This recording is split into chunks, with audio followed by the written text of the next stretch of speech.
ஐயா வள்ளலாரை எடுத்துக்குங்க. அன்பு அப்படிங்கிறதுக்கு இலக்கணமாக வாழ்ந்தவர் அப்படின்னு நம்ம சொல்லலாம். வாடிய பயிரை கண்ட போதெல்லாம் வாடினேன் அப்படின்னு சொல்றாரு. உயிரினங்களை மட்டும் அவர் சொல்லல, வாடிய பயிரை கண்ட போதெல்லாம் வாடினேன் அப்படின்னு.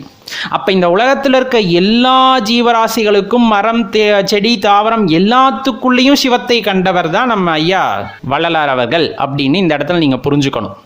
அப்ப இந்த இடத்துல ரொம்ப முக்கியம் என்ன? அன்பு, தூய அன்பு அப்படின்னு சொல்லக்கூடியது. தூய அன்புனா எப்படி?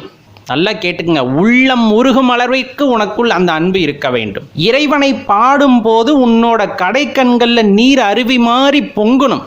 சாதாரணமா ஆனந்த கண்ணீர் வராது. ஆனந்தத்தின் உச்சத்திற்கு செல்லும் போதுதான் உங்களது கடைக்கண்களில் நீர் பெருக்கெடுத்து ஓடும். அந்த பெருக்கெடுக்கின்ற நீரால் உங்களது உடல் நலையும் அளவு உங்களின் அன்பு அங்கு இருக்கணும். அதுதான் ரொம்ப முக்கியமான விஷயம். திக்கற்று நின்று இருப்போம். எப்படி வெளியே வர்றதுனே எனக்கு தெரியல. இந்த சந்தர்ப்பத்திலிருந்து எப்படி வெளியே வர்றதுனே தெரியல. ஒரு நொடி அப்படி ஸ்தம்பிச்சு நின்றுப்போம். என்ன நடந்ததுனே தெரியாது. அந்த இடத்த விட்டு நம்ம வெளியே வந்திருப்போம். அந்த சந்தர்ப்பத்திலிருந்து நம்மளை இறைவன் அழகா வெளியே கொண்டு வந்திருப்பார். அந்த ஆச்சரியத்தை உன்னால் பேச முடிகிறதா, உன்னால் பாட முடிகிறதா, அதுதாங்க அந்த இடத்துல உண்மையான அன்பு. அப்படிப்பட்ட உண்மையான அன்பு இறைவன் மீது இருந்தால் அவரே வழி காட்டுவாருங்க.